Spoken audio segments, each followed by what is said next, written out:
কোনো সন্ত্রাসীর কোনো দলীয় এবং ব্যক্তি পরিচয় এটা আমাদের কাছে ইম্পর্টেন্ট না, আমাদের কাছে ইম্পর্টেন্ট সে একজন সন্ত্রাসী। আসলে এই অপারেশনটা যখন করেছি আমরা যথাযথ প্রক্রিয়া মেনে তারপরে আমরা এই অপারেশনটা করেছি। আমাদের সাথে পুলিশ, র্যাব এবং আপনাদেরও বেশ কিছু প্রত্যক্ষদর্শী আমাদের সাথে ছিল এবং সার্বক্ষণিক সেটা কোনো না কোনো ক্যামেরার আওতায় ছিল পুরো সময়টা।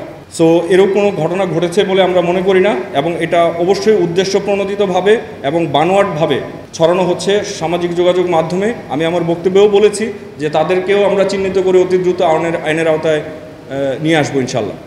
আমরা আসলে কোনো মনে করি না যে কোনো সন্ত্রাসীর কোনো দলীয় এবং ব্যক্তি পরিচয় এটা আমাদের কাছে ইম্পর্টেন্ট না, আমাদের কাছে ইম্পর্টেন্ট সে একজন সন্ত্রাসী। আর আপনি যেই কথাটা বলেছেন যে তাকে পানির ট্যাঙ্কির ভিতর থেকে শিকল বাঁধা অবস্থায়, এটা আমি বলবো যে এটাও একটা বানোয়ার তথ্য। কারণ আপনারা সবাই ওইখানে হাজির ছিলেন এবং অনেকগুলো ক্যামেরা ওইখানে আমাদের ছিল, আমাদের সাথে পুলিশ ছিল, আমাদের সাথে র্যাব সদস্য ছিল, সবাই ছিল।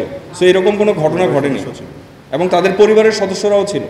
আমরা প্রক্রিয়াগতভাবে পুলিশে হস্তান্তর করেছি এবং তদন্ত প্রক্রিয়া চলমান রয়েছে।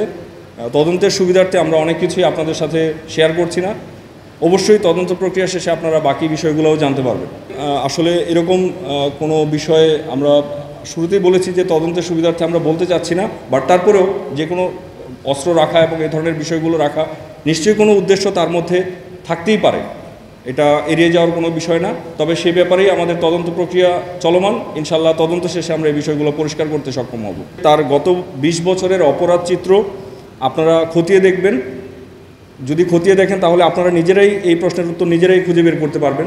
পাশাপাশি যার কথা বলছেন সেও একজন চিহ্নিত সন্ত্রাসী বলে আমরা জানি, আমরা তাকেও খুঁজছি। আমরা এই প্রেস ব্রিফিংয়ের মাধ্যমে আপনাদেরকে অনুরোধ করব যে তার ব্যাপারে তথ্য দিয়ে আমাদেরকে তাকে ধরিয়ে দেওয়ার ব্যাপারে সহায়তা করার জন্য।